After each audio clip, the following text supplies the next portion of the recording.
What is up, YouTube? This is Smitty with another video. This video is going to be about insulin resistance. And man, I hope my glasses are level. I think I get my new glasses tomorrow. Hopefully they'll fit, you know, like they should. But anyway, this video is about insulin resistance, as I believe that phytonutrients play a role in defending against insulin resistance, right? So phytonutrients are an interesting factor because phytonutrients create a situation where the way your body disposes of glucose is a little bit different.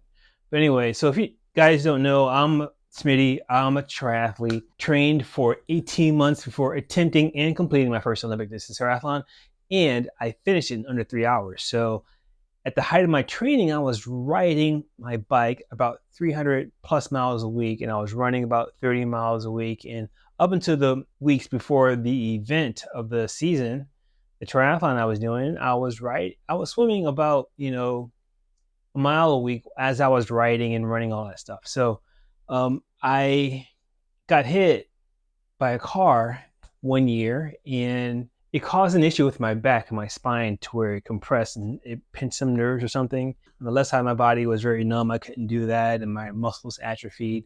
And I was walking with a cane for a while. So, and at that point, I had to learn how to lose weight without doing any cardio. And I was doing so much cardio, really, if I wanted to lose weight, I just ran a little more. So I had a triathlon suit, it was fitted for me when I was about 185 pounds.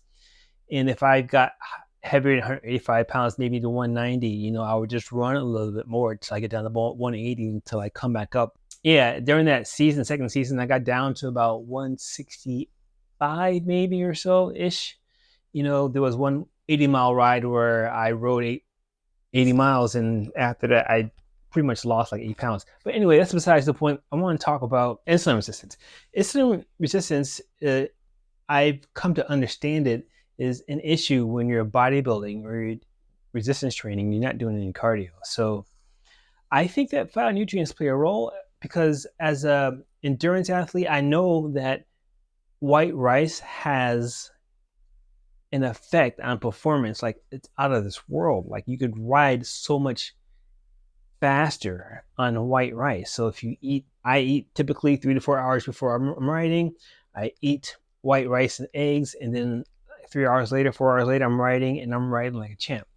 And brown rice doesn't work as well. So recently I did a video about a famous YouTuber and how the famous YouTuber gave up white rice. And so I tried to figure out what the difference is between white rice and brown rice, because I know brown rice is good for recovery. Like, people say brown rice is healthy, right? But I want to suggest that there's two types of foods. There's foods that are good for recovery and foods that are good for performance. And they're not necessarily the same foods all the time. And rice is one of those foods, right? So white rice is good for performance, not so good for recovery. Brown rice is good for recovery, not so good for performance. And so I concluded that, there's something that's going on with glucose disposal when you're consuming complex carbs. But then actually I realized more recently, it's more than just complex carbs. It happens to be the phytonutrients. So I asked my friendly ChatGPT-enabled app, Koala AI, questions surrounding insulin resistance and phytonutrients specifically. And here's what I got. So I asked my ChatGPT-enabled app, Koala AI, to define insulin resistance and to cite relevant sources in MLA format. And it says insulin resistance is a condition in which the body cells become more resistant to the effects of insulin, a hormone that regulates blood sugar levels. As a result, the body produces more insulin to compensate, leading to high insulin levels in the blood. Over time, this can lead to a range of health problems, including type 2 diabetes, cardiovascular disease, and obesity.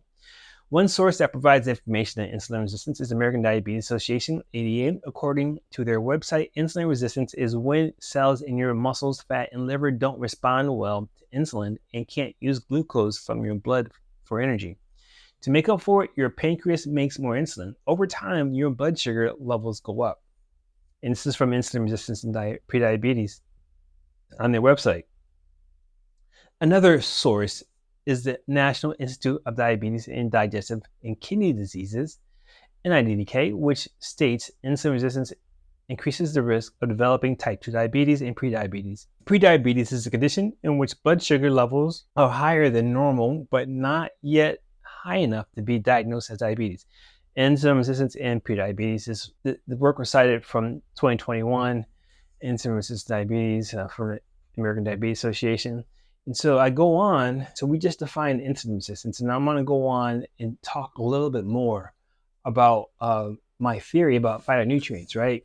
And so I asked my friendly chat GTP enabled app to define phytonutrients, and also I asked it to cite relevant sources in MLA format. And it says, phytonutrients, also known as phytochemicals, are natural compounds found in plants that have various health benefits for humans. These compounds are not considered essential nutrients, but they can help prevent chronic diseases such as cancer, cardiovascular disease, and diabetes. One source that provides information on phytonutrients is the American Institute for Cancer Research, AICR. According to their website, phytochemicals are compounds found in plant foods that work with nutrients and dietary fiber to protect against disease. There are thousands of phytochemicals, but some of the most well-known include carotenoids, flavonoids, and isoflavones. Now, pardon me if I get any of my pronunciations incorrect. I'm trying the best I can. I never heard the word isoflavones, but I'm thinking that's how you pronounce it. Phytochemicals, the cancer fighters in your foods. That's the source, right? Another source is the Harvard School of Public Health, which states phytochemicals are naturally occurring compounds in fruits, vegetables, and whole grains, and other plant foods that give them their distinctive colors, smells, and tastes. They have been shown to have a range of health benefits, including reducing inflammation, acting as antioxidants, and enhancing immune function. Phytochemicals, the cancer fighters in your foods. This is the work cited from 2021 from the American Institute for Cancer Research. And so I go on to ask a more developed question, right? And the question has to do with the role that phytonutrients might play in preventing insulin resistance, right? So as far as I know, from what I understand, when you consume complex carbs and it goes into your gut, you have this bacteria that consumes complex carbs, and these bacteria have a waste product. That waste product that they have after consumption of complex carbs, that they create a fatty acid, and this fatty acid helps to line the gut. And one thing about the phytochemicals is that, they also has to do with the way bacteria help your body break down certain elements in your gut, so that all this stuff is protective, right? So I asked my friendly chat GTP enabled app, Koala AI, what role might phytonutrient content of diet play in preventing insulin resistance? And I also asked it to cite relevant sources in MLA format. Then he goes, phytonutrients, also known as phytochemicals, are naturally occurring compounds found in plant-based foods that have been shown to have various health benefits, including preventing insulin resistance. According to a study published in the Journal of Nutritional Biochemistry, phytonutrients can improve insulin sensitivity and glucose metabolism by reducing oxidative stress and inflammation in the body, from Gonzalez Serias et al. 2017. Another study published in the Journal of Agriculture and Food Chemistry found that consuming a diet rich in phytonutrients such as flavonoids and carotenoids can improve insulin sensitivity and reduce the risk of type 2 diabetes, on Dornell et al. 2015. In addition, a review article published in the Journal of Diabetes Research concluded that phytonutrients can improve insulin sensitivity and glucose metabolism by regulating gene expression and signaling pathways involved in glucose uptake and metabolism, Liu et al. 2019. Overall, these studies suggest that consuming a diet rich in phytonutrients may play a role in preventing insulin resistance and reducing the risk of type 2 diabetes. And you get these phytonutrients from fresh foods, from the all the way over to either the left or the right side of the grocery store, not in the middle, from what I understand, right? And so here's where we're cited. You can see that my sources are cited here. And so I still was in a little bit of a, I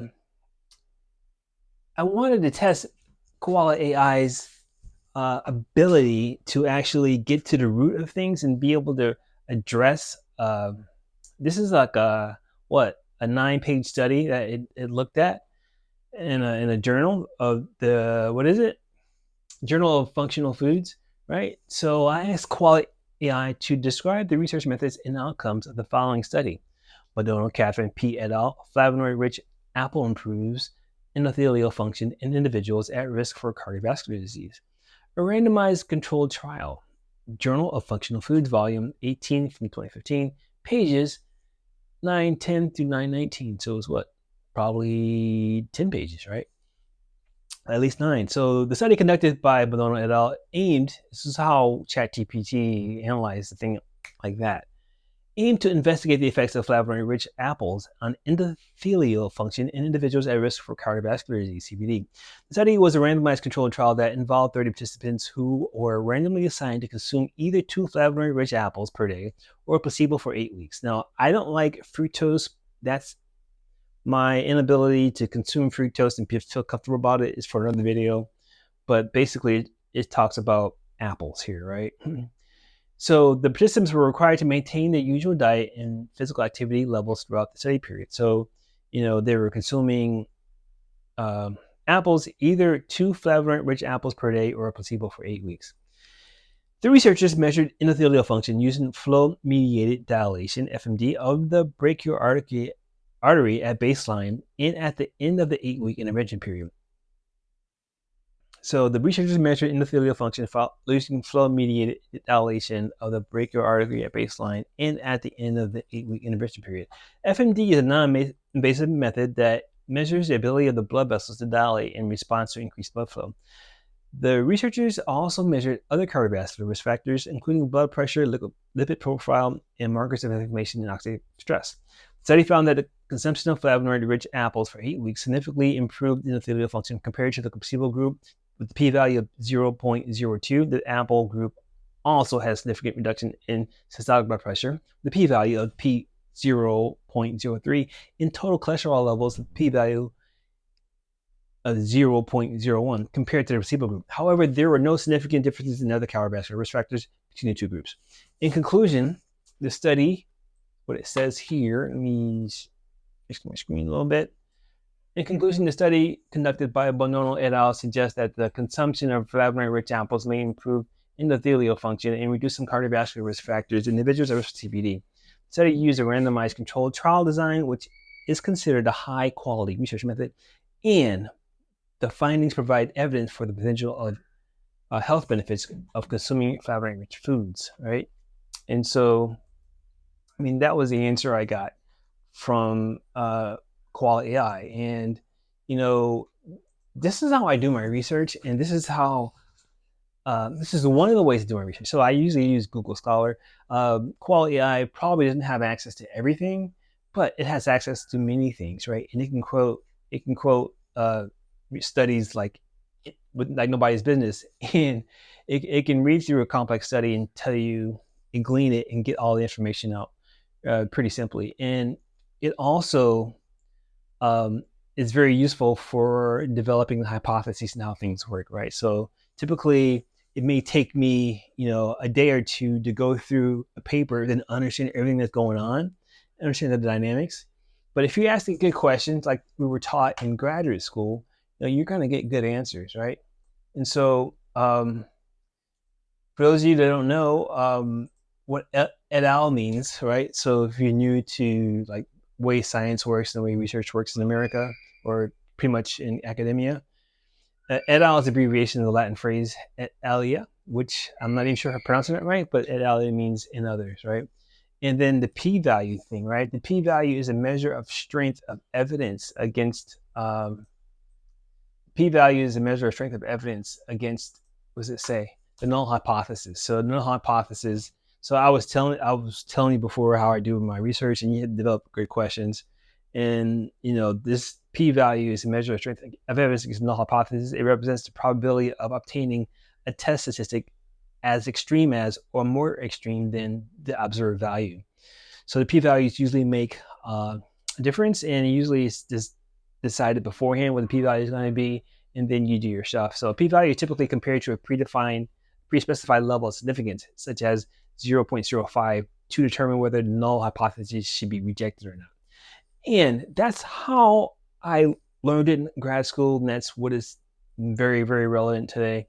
And this is a great way to do research, especially if you're into fitness and you're into understanding some things about what you're being told, and things about, without having to rely on what you know, you can also rely on research to back up or refute some of the things that you do. And one of the biggest things that I found about research is all about how you respond to being corrected. So usually I'm wrong sometimes, but a lot of times I'm right as well. And I think the key to doing all this stuff is asking good questions.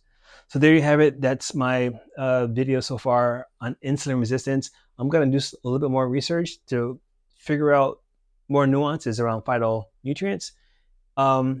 If you need help reaching your fitness or wellness goals, there's resources on this channel, resources in this video, and at iHeartGains.com.